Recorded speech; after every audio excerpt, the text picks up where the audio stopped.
Bienvenue à Kanyama. KCC qui parle KCC parle de beaucoup d'activités qui sont en train de s'y développer. Mais dans le cadre de cette descente, le focus, ça a été mis sur la récolte, la campagne agricole 2024-2025 est en cours. Et nous, on a profité de cette occasion pour faire un break. On se pose, on essaye de parler du service national, d'où il vient. Qu'est-ce qui a été fait? Qu'est-ce qui est en train d'être fait actuellement? Qu'est-ce qui est en train d'être fait? Qu'est-ce qui va être fait dans le prochain jour? Donc, nous avons profité de notre descente ici sur KCC, à Kanyama KCC, pour essayer d'évaluer le travail qu'abat le service national dans cette partie du pays, mais également à travers la République démocratique du Congo. C'est dans ce cadre que nous, on va essayer de parler de tout cela avec le général, le lieutenant général de ce service, le commandant de ces services, dans le cadre de ce break, pour qu'on puisse nous expliquer d'où est-ce que ces services est parti. En tout cas, on ne remontera pas de sa création, mais on parlera peut-être, on commencera de 2019, où est-ce qu'on en est actuellement et quelles sont les perspectives d'avenir pour ce service national. C'est une émission qui sera divisée en deux parties. Moi, j'aurai le plaisir de vous présenter cette première partie, la partie essentiellement historique, et la deuxième partie, je vous laisserai découvrir l'autre confrère qui sera avec moi, qui va lui prendre un autre volet concernant les perspectives d'avenir s'agissant du service national. Alors, sans plus tarder, rejoignez avec moi le lieutenant général Jean-Pierre Kassongo-Kabwik.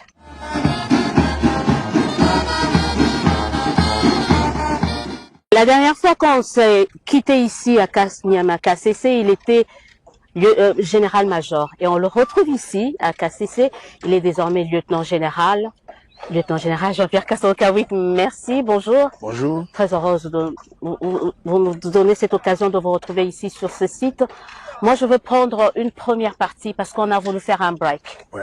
C'est vrai qu'on est venu assister à la récolte, mais on voulait en profiter pour faire une petite évaluation du service national, de ce qui est fait depuis que vous avez pris le commande de ces services rattachés à la présidence de la République. On commence dès le début. Vous êtes là, vous arrivez, vous êtes nommé en 2018, 2019. Vous arrivez ici, vous trouvez quoi? Eh ben, j'ai été nommé pour la première fois commandant du service national, je crois, si ma mémoire est bonne, le 8 juillet 2018. Et j'arrive à Kanyama KCC pour la première fois le 28 août de la même année, en 2018, pour venir faire l'évaluation. Après avoir passé quelques jours à Minkao, parce qu'à Minkao, nous avons encore un autre site du service national. Arrivé ici en août, qu'est-ce que je trouve au service national? À Kanyama KCC, je ne trouve rien. Je trouve de belles terres non défrichées, je trouve de belles terres non exploitées. Je trouve les vestiges d'une ancienne ferme à l'abandon avec de la mitraille. Lorsque je fais un petit tour, je vais trouver quand même quelque chose qui m'intéresse, qui attire mon attention. Ces deux petits tracteurs John Deere 6110D. Ce sont des tracteurs de 110 chevaux. Mais les deux tracteurs sont en panne. Bon, je me dis, j'ai quand même l'ambition au regard de la qualité du sol que je vois, la météo, le climat, je me dis que j'essaie de faire quelque chose. Mais je n'ai pas de moyens à ce moment-là. Je vais décider, le premier élément, la première étape que je vais faire, c'est d'avoir quand même des équipements, une machine. C'est là que je vais cannibaliser les deux machines, les deux tracteurs, John Deere, pour en faire un. Je fais un tracteur qui est opérationnel, avec 1000 difficultés.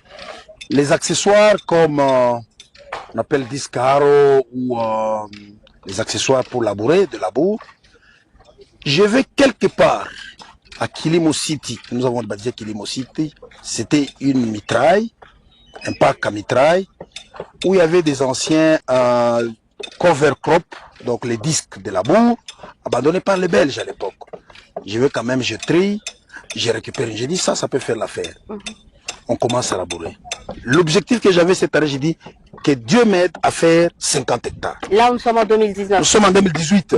Fin 2018. Oui. Nous sommes au mois d'août. J'arrive ici le 28, le 29, le 30, je fais déjà cette évaluation. On commence à démonter, dépiécer les deux tracteurs pour en faire un. Nous sommes le 30 août. Vous cultivez sur combien d'hectares comme ça? Moi, j'avais l'ambition de faire 50 hectares. Parce que je n'avais ni un train agricole, ni semences, ni pesticides, ni tracteurs, ni quoi. Je me dis quand même, je vais faire 50 hectares. J'avais vraiment la foi. Je cannibalise, je fais un tracteur qui devient opérationnel. Je prends les labours, les disques à labour là-bas. J'ai juste allé prendre dans une mitraille. Les autres avaient jeté. J'achète le roulement, j'achète les paliers, je mets, on essaie, ça va. On commence à travailler au bloc B. J'ai dit, faisons 50 hectares. Pendant que nous sommes en train de travailler, j'ai mis les gens qui travaillaient nuit et jour. Tu vois, c'est un petit tracteur qui n'avait la capacité de faire que 3-4 hectares par jour. Et je me dis, si on peut travailler nuit et jour, on peut arriver dans 10 jours à avoir les 50 hectares. Mais parce que les 50 hectares, il fallait les avoir prêts afin de nous permettre le 13, le 14, le 15, on commence à s'aimer. On commence à labourer. Mais il se pose un problème. Nous sommes en train de labourer. Où est-ce que nous allons trouver la semence? Où est-ce que nous allons trouver les engrais? C'est là que je vais mettre en jeu mes relations personnelles. Parce que moi-même, je suis déjà agriculteur, je suis fermier. Je sais où on trouve les engrais, je sais où on trouve la semence et tout. Je vais approcher les fournisseurs. Je lui dis, écoute, nous avons toujours travaillé avec toi. Tu le fais pour moi, mais tu peux le faire aussi pour ma structure. Je suis maintenant commandant du service national. Est-ce que tu sais nous avancer, nous donner quelques intrants agricoles? Et on va te payer petit à petit d'ici 2-3 mois. Il va accepter de me donner les engrais, la semence et les herbicides. Il dit, ça va venir d'Afrique du Sud pour une valeur de plus ou moins, c'était une valeur de plus ou moins, il dit, je peux te donner jusqu'à 150 000 $ de crédit, je peux te donner. Et vous vous engagez comme ça? Je m'engage sans savoir où est-ce que vous alliez trouver là. J'avais vraiment la foi parce que je me disais, si je ne paye pas avec l'argent de l'État, je vais parler avec lui à la récolte, je vends, je rembourse. Toujours avoir un plan B ou un petit coup d'avance, en fait. Oui. C'est comme ça qu'il va accepter. Il dit, ok, les camions vont partir d'Afrique du Sud d'ici une semaine. Mais je me dis, une semaine, ça sera tard ici. Qu'est-ce que je fais? Je prends encore un risque. Les collaborateurs sont témoins. Je prends des collaborateurs ici, je vais envoyer dans ma propre ferme. Parce que moi, je suis organisé, j'ai toujours les entrants pour 1 année, 2 ans. J'ai dit, je vais puiser dans mes stocks. Je cherche dans les trains de la SNCC. Quand ce que j'ai commandé va arriver, moi, je vais récupérer. Parce que la saison, dans ma ferme, commence à partir du mois d'octobre-novembre. Mais ici, c'est le mois de septembre. Donc, je n'ai pas le temps à perdre. L'agriculture étant une question de calendrier, du respect du calendrier, dépasser le délai, même si les intrants arrivaient, ça ne me servira à rien. C'est comme ça que je veux prendre ces intrants-là, qui arrivent, qui viennent de ma ferme. Au lieu de faire 50 hectares, vous imaginez, nous sommes arrivés à faire 200 hectares. Parce que en même temps, lorsqu'on fait les 50 hectares, je trouve que le sol est très bon. J'ai dit, mon Dieu, non, il faut que je fasse quelque chose de mieux que ça. Je mets encore dans un wagon, je mets 2 de mes tracteurs avec un semoir. L'appétit vient en mangeant. L'appétit vient en mangeant.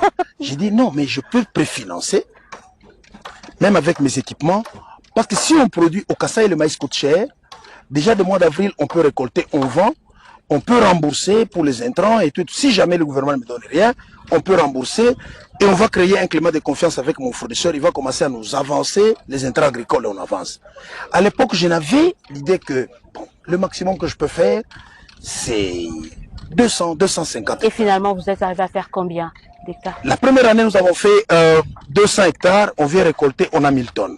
Et les gens ici disent, oh, c'est formidable, 1000 hectares, parce qu'ils n'avaient jamais produit 1000 hectares. C'est un miracle. Un miracle. Vous pouvez poser la question, ici à KCC, on n'avait jamais produit plus de 1000 tonnes. J'ai amené moissonneuse, batteuse, couseuse, balance, tout ça, les gens s'étonnent. Et cette année, je me dis, donc c'est jouable ici, il y a du potentiel. J'ai dit, cette année, on va faire 1000 hectares. Mais les gens m'avaient pris pour un fou. C'est là que je vais aller voir 2 membres du gouvernement. Je prends quand même le courage. Je vais leur dire, mais regardez, je viens de KCC, voilà le potentiel qu'il y a, voilà ce qu'on a fait.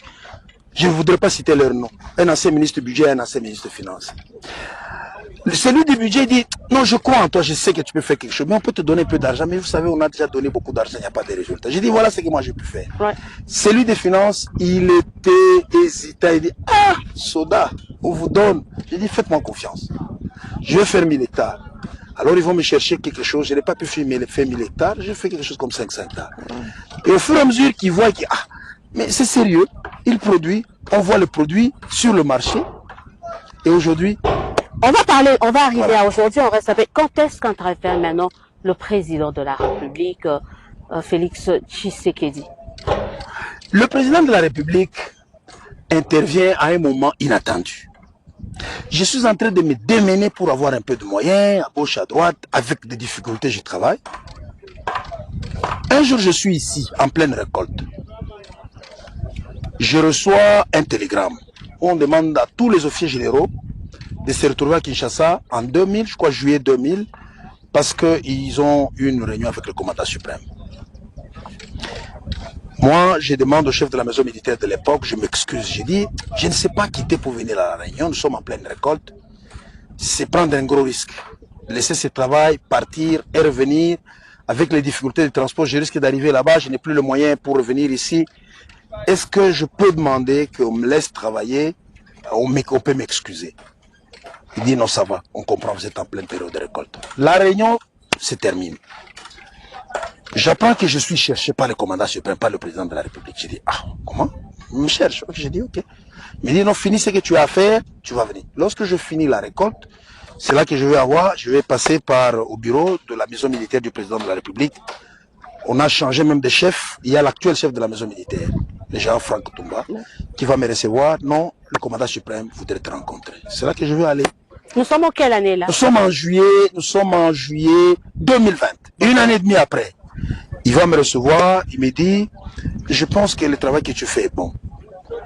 Je vais t'appuyer. Et depuis, il ne vous avait jamais vu. Il avait juste entendu parler. Il avait juste entendu parler. J'ai rencontré le président. Parler plus de vos œuvres que de la personne, oui, ou des deux à la fois. J'avais rencontré le président de la République la première fois,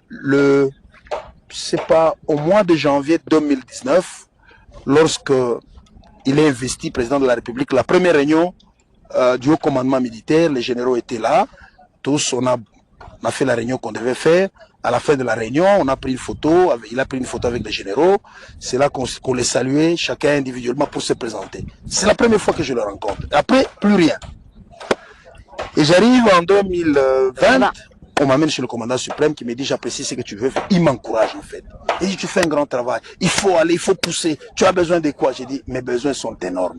Que je ne sais pas étaler ici. Je risque peut-être de vous effrayer. Parce que ce que je vois, les ambitions et tout ce que je vois là-bas, nos besoins sont énormes. C'était quoi sa réponse après? Il a dit, non, vas-y, il faut me dire, prépare un document. Je vais préparer un document. Il me dit, toutefois, avec mon directeur de cabinet, je vais voir à l'époque, les directeurs de cabinet et Colombien, je vais voir, et puis on va le voir. Il dit non, vous l'appuyez. Je vais commencer maintenant à voir le moyen, de manière. Les moyens en termes de quoi? D'engins, de frais, des fonctionnements? Non, là, c'est d'abord de frais de fonctionnement. Okay. On commence quand même à m'allouer des frais de fonctionnement. Je vois que même la rémunération commence quand même à apporter une oreille attentive. Un directeur au service national touchait 90 000 francs congolais. Et le commandant du service national, il avait quelque chose comme 300 000 francs et tout. Et lorsque je fais le premier plaidoyer, il dit non, il faut qu'on fasse quelque chose.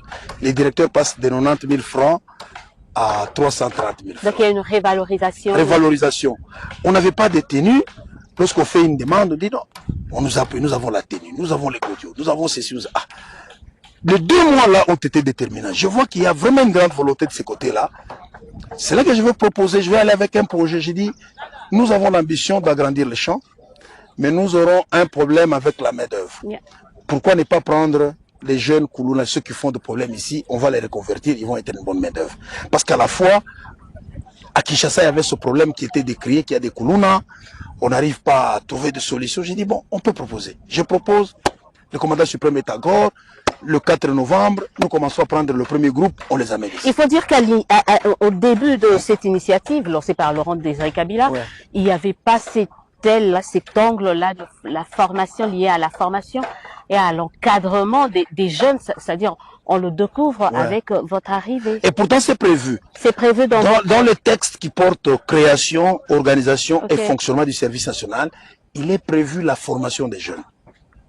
Pour une réinsertion ou pour le valoriser. C'est prévu. Donc tout ce que vous faites entre dans le cadre de vos prérogatives? Dans les prérogatives, je ne sors pas en dehors des prérogatives. C'est prévu, même la professionnalisation, l'agriculture, l'élevage, la construction de routes, la construction de ponts, tout y est. Dans le texte qui porte création, organisation et fonctionnement du service national. C'est parce que pendant une longue période, tout cela n'a pas été mis en œuvre, que les gens ne savaient pas, ça n'a pas été tellement vulgarisé pour que les gens comprennent que ce sont ce sont quelques-unes des missions qui sont dévolues au service national. On vient de découvrir un peu l'historique du service national, de ce centre pilote Laurent Désiré Kabila, ici à Kanyama-Kasese. Ouais. Aujourd'hui, où est-ce que vous en êtes en termes, on commence par le champ, ouais. Qui est un peu votre créneau. Vous en êtes aujourd'hui avec la production agricole. Où est-ce que vous en êtes? Super, parce que vous parlez que de Kanyama-Kasese, mais moi je vous dirais qu'en dehors de Kanyama-Kasese, le centre où nous sommes, le centre pilote Laurent Désiré Kabila, nous avons des centres, plusieurs centres. Dans le Katanga, à Bongo Bongo, c'est à 80 km de Lubumbashi, nous avons des champs. En Kando, nous avons des champs. À Lovo, nous avons des champs. En Konko, dans les Kassai, nous avons des champs. À Katouande, nous avons des champs. L'élevage, parce que vous parlez de Kanyama-Kasese, où est-ce que nous en sommes? Parti de 200 hectares, nous avons parti avec l'idée de faire 50 hectares, nous sommes arrivés à 200 hectares. Nous sommes aujourd'hui à 5000 hectares. La campagne agricole 2024-2025, nous avons emblavé rien qu'à Kasese, c'est 5000 hectares. Et nous sommes en train de les récolter, comme vous pouvez le voir. Nous sommes en pleine récolte. En termes de formation, vous avez combien de jeunes que vous encadrez? Nous avons 5000 jeunes qui sont en formation. Vous les voyez, ils sont en train de travailler ici. Ils sont aussi dans des domaines plus variés. Ici, ils sont en train de faire la construction. Vous allez trouver ceux qui font la menuiserie, qui font l'agriculture, qui font la mécanique. On a 5000 jeunes en formation actuellement à Kanyama-Kasese. Au début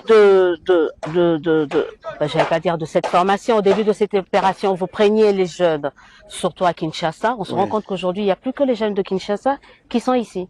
Au départ, pourquoi vous tenez à voir les jeunes de toute la République? Oui, au début, on avait commencé avec les jeunes de Kinshasa. Étant la capitale, il y avait beaucoup plus de risques. Nous pensions qu'il fallait quand même désamorcer la bombe. Ce n'était pas facile, ma chère. Vous voyez, la mission d'encadrer des jeunes, mais quel type de jeunes? Les jeunes délinquants. Vous connaissez le phénomène Koulouna. Ils étaient violents.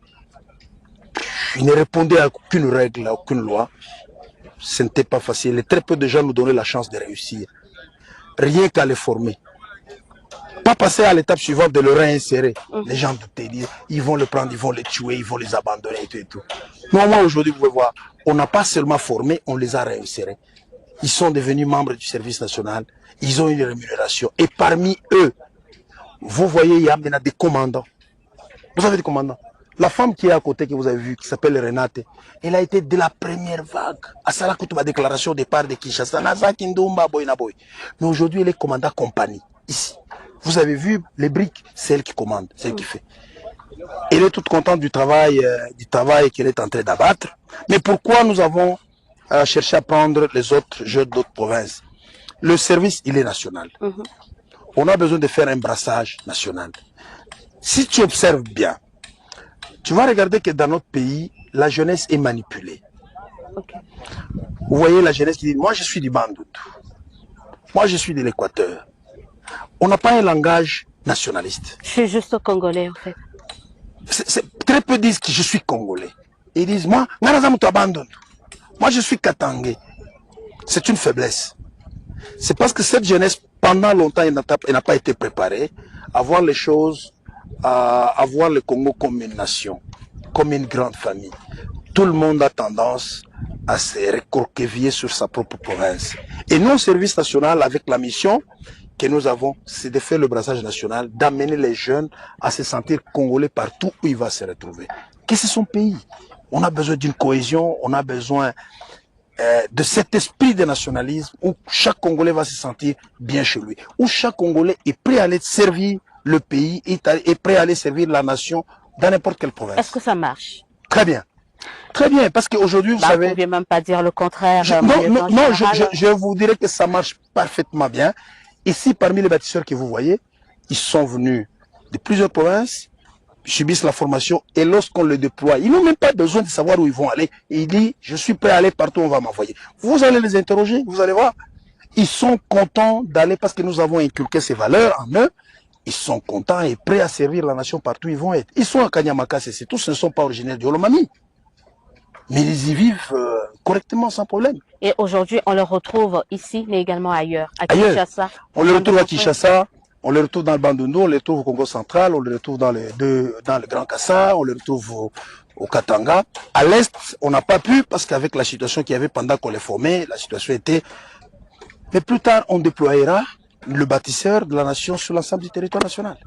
En général, vous êtes attendu sur un autre site. Ouais. Parce qu'il y a un autre confrère qui tient vraiment à parler de vous, à parler avec vous sur les perspectives d'avenir du service national. Alors moi, je veux vous libérer pour aller rejoindre le confrère Jean-Pierre Kaimbe qui vous attend sur un autre site. Moi, j'avais le plaisir de parler avec vous, de revenir quand même. C'est toujours important de toujours se rejoindre. Je m'avais posé la question de savoir... laquelle? Ici, nous sommes sur un site qui s'appelle Mandala City. Nous sommes en train de construire une cité ici. Vous voyez, c'est la construction des appartements, de luxe. Il y aura un centre de conférence ici, des réunions, parce que nous pensons qu'il faut lier la théorie à la pratique. Ok. On peut organiser par exemple des conférences sur l'agriculture, des colloques sur l'agriculture. Pas les faire comme nous l'avons toujours fait à Kinshasa, à Lubumbashi, dans des grands centres urbains. Il faut le faire dans une ferme. Comme ça, vous liez la théorie à la pratique. Nous discutons dans une salle de réunion. Si on ne se met pas d'accord, allez, nous allons tous sur le terrain, nous discutons. Et nous faisons l'échange d'expérience. Nous allons tirer profit, les autres vont tirer profit. En fait, on voudra inciter les autres acteurs, étatiques ou privés, à investir dans l'agriculture, à faire quelque chose. Et pour y arriver, il faut avoir quand même un beau cadre d'accueil, un beau cadre d'hébergement. C'est ce que nous sommes en train de faire. Il faut dire que KCC se métamorphose. Absolument. Se métamorphose. Toi, tu as été ici la première fois, je crois, en 2021. En 2021. Ah, mais là, aujourd'hui, tu vois. Mais est-ce que vous n'avez pas peur qu'on puisse dire qu'il n'y aura plus la rigueur? La rigueur n'existera plus à KCC parce que ça sera un lieu où il fait beau vivre. Déjà, nous, aujourd'hui, on sent qu'il fait beau vivre. Au-delà de vent qui est un peu gratuit, mais les conforts y est de plus en plus. Négatif. Parce que dans l'imaginaire des Congolais, on pense que lorsque quelqu'un va dans une formation militaire ou paramilitaire, il doit aller souffrir. Non, mais il faut souffrir. Non. C'est-à-dire, il faut qu'il la rigueur, parce que vous avez dit, comment on peut dire, la rigueur n'est pas avec la maltraitance. C'est-à-dire, il ne faut pas penser que quand quelqu'un va être maltraité, il va être bien formé. Non. Ça peut radicaliser la maltraitance. Hein. Ça peut même le dévier et il donne il ne donne pas le meilleur de lui-même. C'est comme dans une école aussi. Lorsque vous voulez former un bon militaire ou un bon bâtisseur de la nation, c'est au centre. S'il a raté dans sa famille ou dans la famille, ici on lui apprend comment il faut être propre par exemple. Mais si vous voulez jeter dans la maltraitance, vous pensez qu'il doit être sale pour bien apprendre. Mais vous n'allez pas, vous ne créez pas les bonnes conditions d'apprentissage. Il doit apprendre à être propre au centre. Il doit apprendre à se raser au centre. Il doit apprendre à bien se coiffer au centre. Il y a même un règlement logistique sur l'alimentation. Il doit savoir comment manger. Il y a un mess, il doit savoir à telle heure, c'est l'heure, je dois aller au mess, je dois aller manger, comment je dois me tenir, je ne dois pas, la bilo côté. On ne va pas se bousculer pour aller à la table. Ça s'apprend aussi ici. Ça fait partie de la discipline. Si au centre, on ne lui a pas inculqué toutes ces bonnes valeurs, c'est là que vous voyez un militaire qui sort de la formation, vous le voyez en ville, à la tiba lunette fumée, à la tina loquette on a ba pince, à la tiba torche, à la tiba menotte, à la tiba biloko ebelebele. Qui lui a appris ça? Est-ce qu'on lui a appris ça? Peut-être qu'on lui a jamais appris ça. On lui a pas appris et la nature ayant horreur du vide, il commence maintenant à se faire des idées que pour être un bon militaire, un bon commando, à la tirati biloko, à la film. Et c'est pas bon. C'est pas bon, c'est de l'indiscipline en fait. Kolat ya bâtisseur, na tongo tango zo kende na chantier, il faut la tandingeni. Ceux qui ont blessé à Kolata par exemple Godiote, ba saleli mukanda za na autorisation. Tout le monde a yo awa suki ebele mandefo ebele aussi orati teni na ndenge na yo. Non, c'est pas admis. La discipline commence par là. Moi, je vais vous laisser rejoindre le confrère Jean-Pierre Kaimbe sur un autre site. Merci. Et je donne le rendez-vous aux téléspectateurs. Je crois que je suis ici.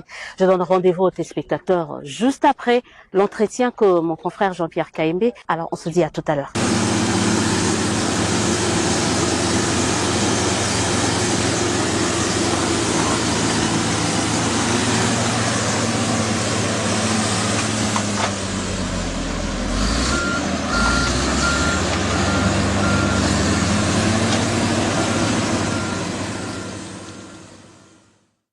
Merci beaucoup, Élisée. D'un site à un autre, nous nous trouvons sur ces champs aussi vastes que la planète Terre, avec ces doseurs qui tournent à plein régime.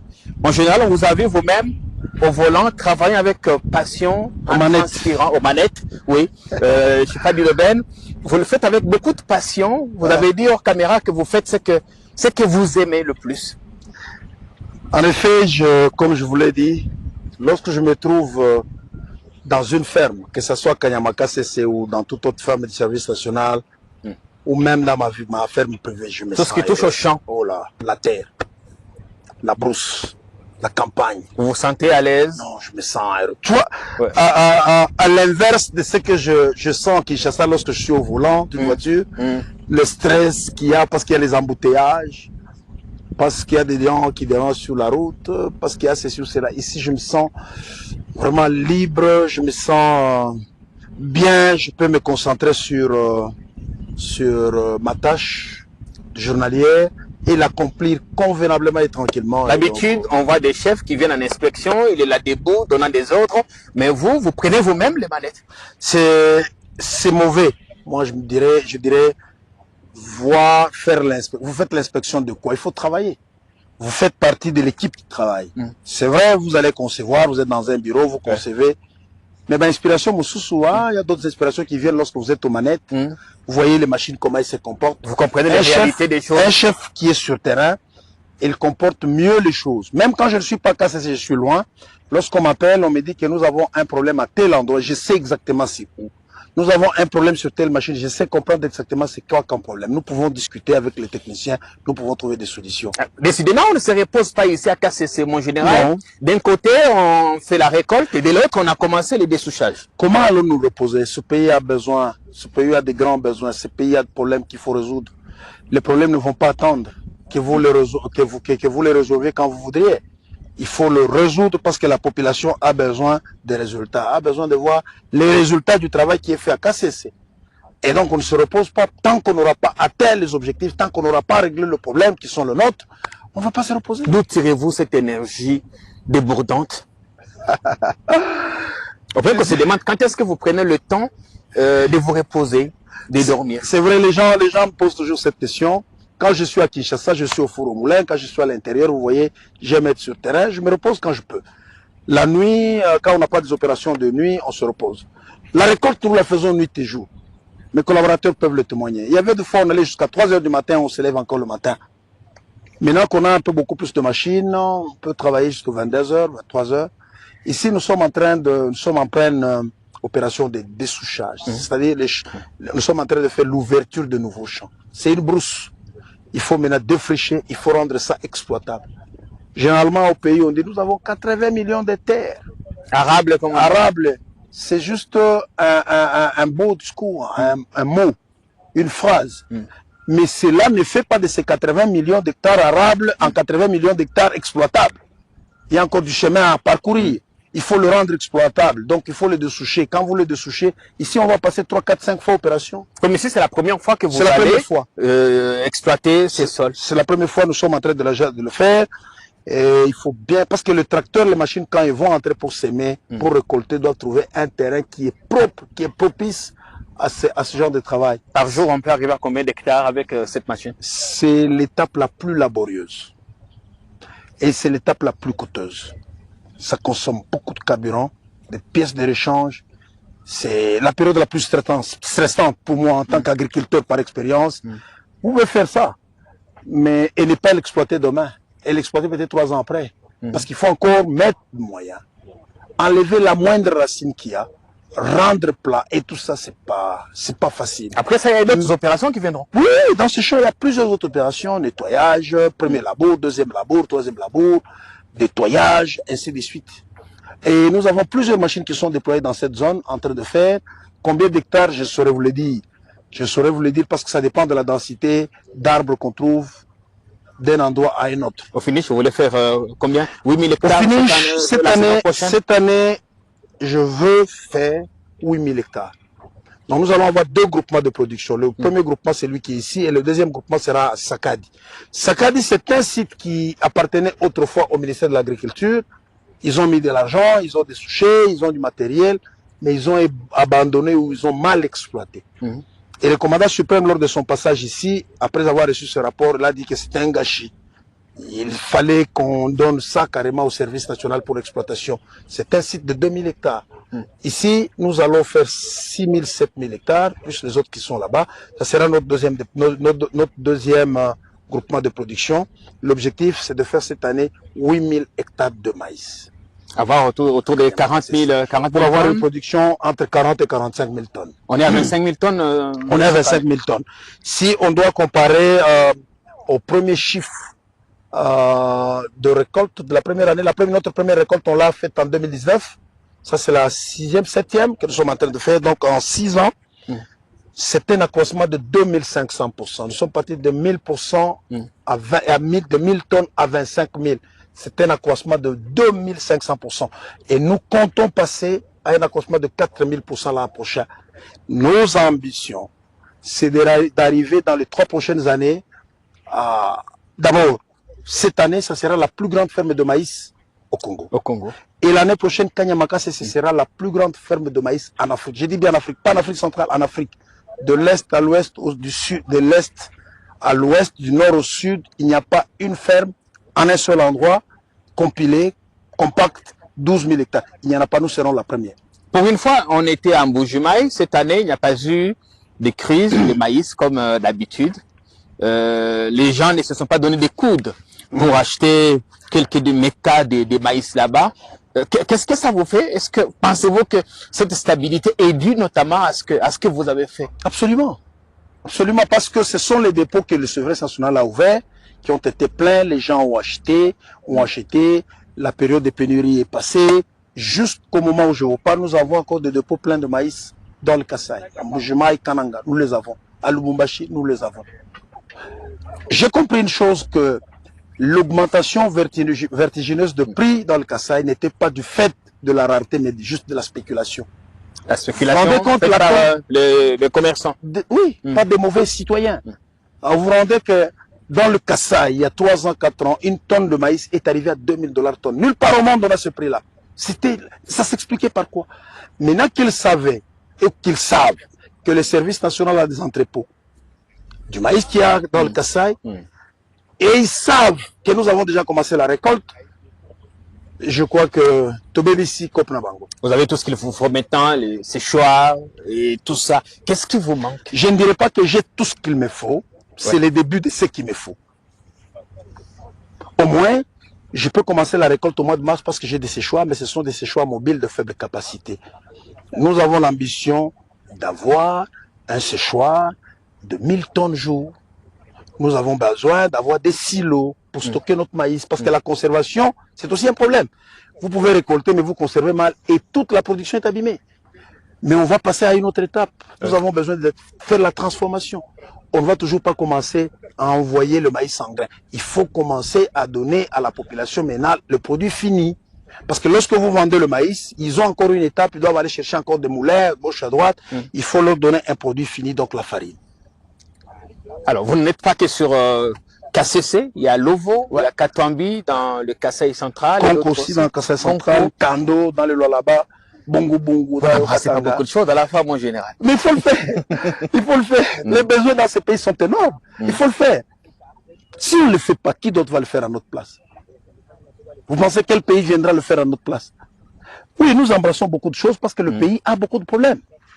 Et c'est pas mauvais, c'est pas mal.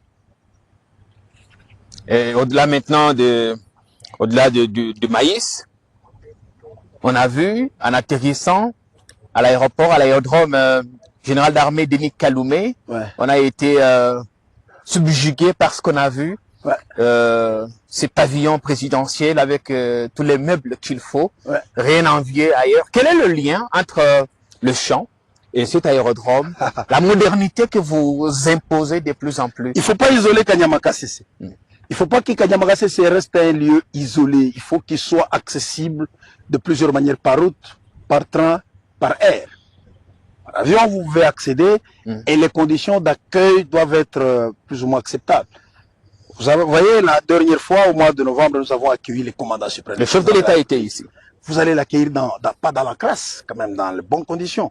quand vous avez un membre du gouvernement, quand vous avez un investisseur privé, vous avez un agriculteur, hein, qu'il soit privé ou public, qui vient, il veut voir ce que vous êtes en train de faire, il faudrait quand même lui offrir une bonne condition d'accueil, mais aussi de séjour ou d'hébergement. Il faut créer... Ce qu'on a vu à l'aéroport, c'est bien beaucoup mieux que ce qu'on voit ailleurs, avec ces salons présidentiels où on peut prendre une bonne bière quand c'est possible. Il n'y a pas que ce salon, il y a d'autres salons. Hein. Le salon VIP qu'on a pu visiter, moi en général.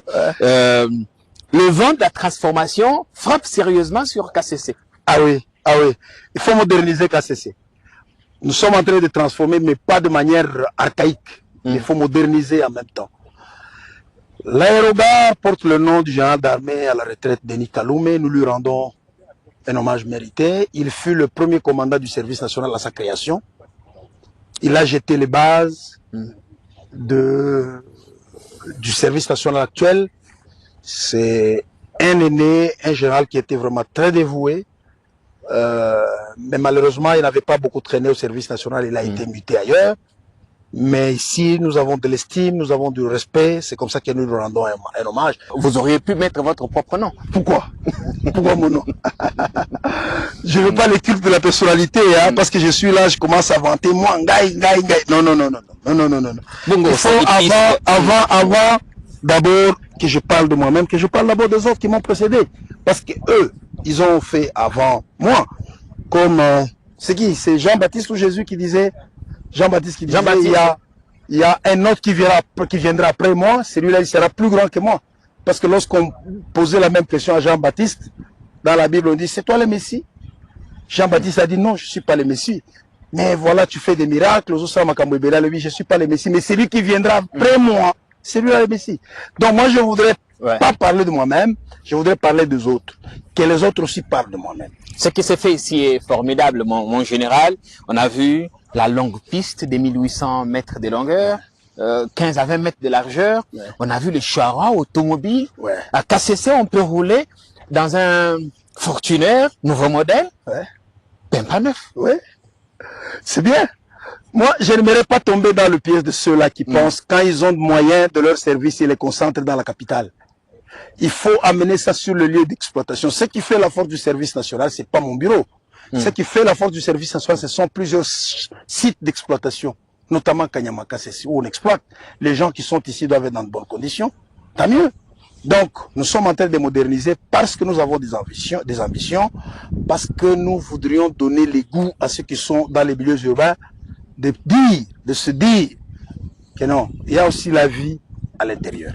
Ici, à KCC, lorsque nous sommes arrivés pour la première fois, moi, commandant de service national, je dormais juste sur un matelas par terre.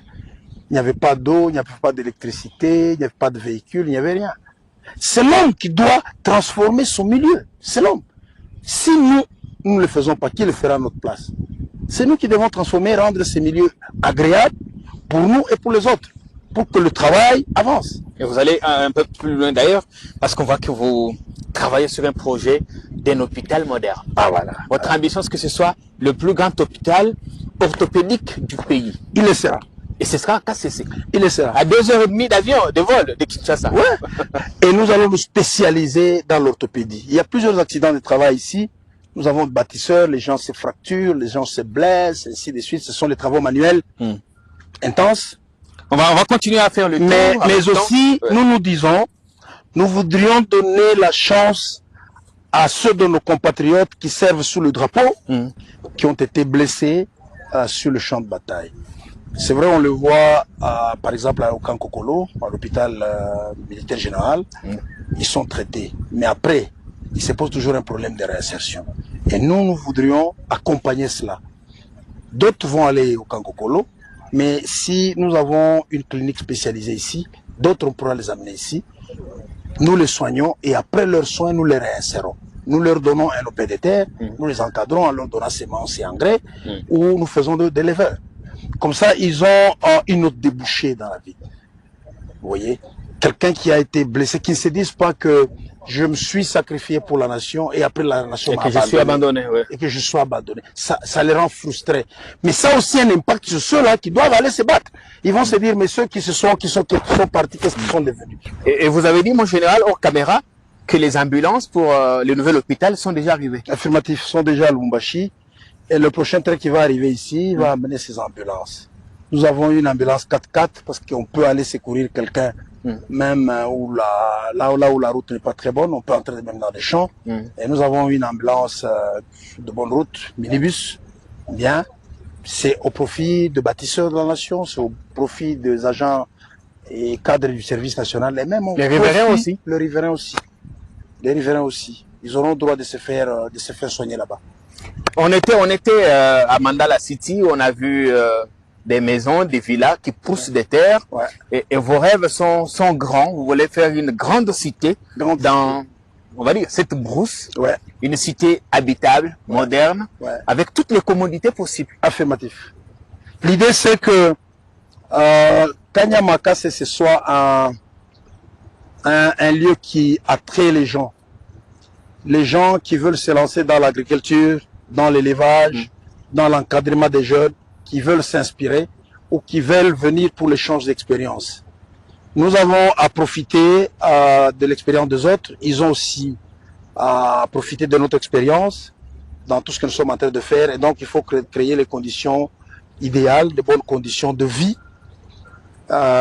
C'est aussi une possibilité pour nous d'inviter les gouvernements, par exemple, à venir tenir une réunion du Conseil des ministres ici, où la question de l'agriculture va être inscrite à l'ordre du jour. On parle, on lit la théorie à la pratique. On fait voir au gouvernement de la République le travail qui est fait, les avantages de faire ce que nous sommes en train de faire, les difficultés. Ils comprendront mieux s'ils sont sur place avec nous. On peut envisager de faire une conférence agricole où les partenaires étatiques et privés vont se retrouver autour d'une table. On définit une bonne politique en matière d'agriculture, d'élevage, de développement rural, d'encadrement de la jeunesse et autre chose. Des partenariats, des stages professionnels par exemple. Des stages professionnels. Avec les entreprises, les universités. Les universitaires, vous voyez, lorsque vous amenez les étudiants, c'est des grands cadres. Vous ne les amenez pas en Mamboa. Vous voyez, vous les amenez dans un cadre bien. Les chercheurs peuvent venir ici. Les journalistes peuvent venir ici. Nous voudrions vraiment créer ces conditions-là. Une cité avec piscine, terrain de foot, terrain de tennis. Vous savez, lorsque nous avions commencé avec la première vague des bâtisseurs, des Kuluna, les gens pensaient qu'ils vont aller dans un mouroir, ils vont aller mourir. Kanyamaka était lié, le nom de Kanyamaka c'était lié à un mouroir. Il faudra changer, que demain les gens qui commencent à venir à KCC volontairement disent non, moi je veux passer un peu un week-end à Kanyamaka.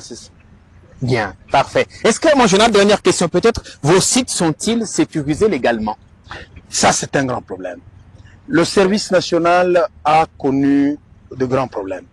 À la création du service national, l'ancien président avait mis à sa disposition plusieurs patrimoines. Mais aujourd'hui, presque tous sont spoliés.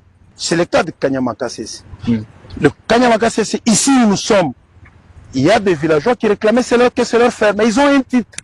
Mais c'est dans la concession du service national. Ils ont acquis aussi, ils ont obtenu aussi un titre, un certificat. Fait par qui? Respectant quelle procédure, c'est un problème.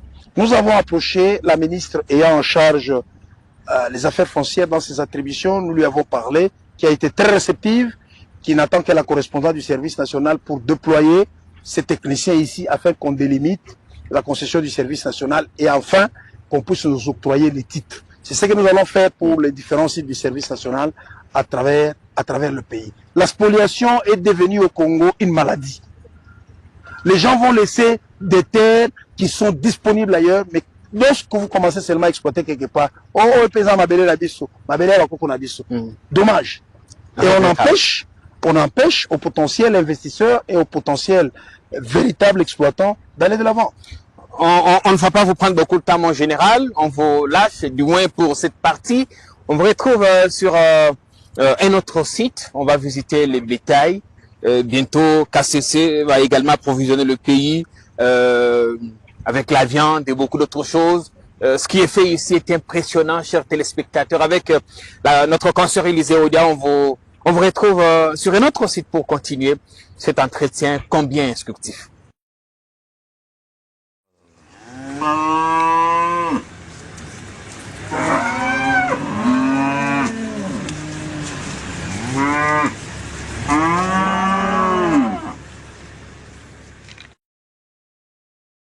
Je remercie Jean-Pierre KMB alors de m'avoir passé le temps de des annonces pour essayer de clôturer ici sur ce site où on va retrouver quelques chefs-tel. On aimerait bien en parler avec les deux, mais plus avec le lieutenant-général. Je crois que Jean-Pierre KMB et le général vont me rejoindre ici. Ils vont m'encadrer. Jean-Pierre, vous pouvez venir de ce côté. Alors, moi, je vous avais laissé, vous avez eu interviewé et on vous retrouve ici. Est-ce que vous avez une question à poser au lieutenant-général Jean-Pierre Kasson-Kabouik par rapport à ce que vous voyez derrière nous? Merci bien, Élisée. Mon général, vous êtes quasi infatigable. Oui. Même sous la pluie, vous ne renoncez pas. Le travail d'une ferme exige qu'on aille un peu au-delà des intempéries. Je ne sais pas si c'est dans la Bible ou un adage qui dit « celui qui regarde le climat ne va pas s'aimer ». Parce que aux autres, tu vas rien faire. Dans une ferme, il faut aller, il faut faire avec. L'élevage, il pleut, il faut aller. Les bêtes sont là, les bêtes ne cherchent pas un abri, nous non plus. Si on a un travail à faire, il faut le faire. Il ne faut toujours pas trouver des excuses aux intempéries, où le climat n'est pas bon, il y a soit il y a du soleil, soit il y a la pluie, soit il y a du vent. Il faut faire avec. Il faut faire avec. Donc on va de la production du maïs à la fabrication des bancs, construction des écoles, des hôpitaux, jusqu'à l'élevage. Ouais. La production et de l'élevage ici, nous, vous savez, pour les bons fermiers, là où il y a l'agriculture, ça doit être couplé avec l'élevage, parce que l'agriculture donne beaucoup d'avantages à l'élevage. Il faut tirer de ces profits-là. Pourquoi je dis ça? Tu vois, nous avons de bêtes. Très prochainement, nous allons installer une minoterie. Lorsque vous fabriquez la farine de très bonne qualité, le 1 quart, ce sont des déchets. Donc, notre minoterie sera couplée à une provenderie. Donc, on va préparer l'aliment pour le bétail, pour les engraisser. Si on fait une minoterie, on a ces déchets-là, la provenderie, et qu'on n'a pas de bétail, donc on va les jeter. Et pourtant, c'est quelque chose de plus. Si vous avez vous donner à ces bêtes, si la bête pèse 300 kilos, en quelque temps, la bête va aller à 600 kilos. Donc il y a de la viande, beaucoup de viande. Donc nous sommes en train de vouloir coupler ça. Combien de têtes de vaches voulez-vous avoir sur le long terme? Ici, nous avons plus ou moins 5000 têtes. Ça fait 18 mois qu'on a commencé. Mais nos ambitions, c'est d'avoir même 50. On est déjà 5000. On est déjà 5000. Ça allait trop vite. Et il y a plus ou moins 1000 licences attendues cette année. Donc, rien qu'avec ces cheptels ici, on va arriver à 6000 d'ici la fin de l'année. Mais si on a d'autres acquisitions, comme sont nos ambitions, avec d'autres acquisitions, on voudrait que chaque année, qu'il y ait de nouvelles acquisitions jusqu'à ce que d'ici 5 ans, qu'on arrive peut-être à 25 000, 30 000 têtes de bêtes. Alors, donc, bêtes. Moi, j'aurais tenu un terme bête gestante. Numéro 40, moi j'ai repéré. Numéro 40. Numéro 40, oui. Je l'ai pas vu. Elle doit être quelque part gestante. Ouais. C'est de bon augure pour l'avenir. Oui, c'est de bon augure, c'est-à-dire en termes vulgaires, azanazemi, akobota kalamingite. Et il y en a énormément. Il y en a énormément. Ici, le nombre de bêtes que je vous donne là, 90% sont des génisses, c'est-à-dire des bêtes pour la reproduction. Et la plupart sont gestantes.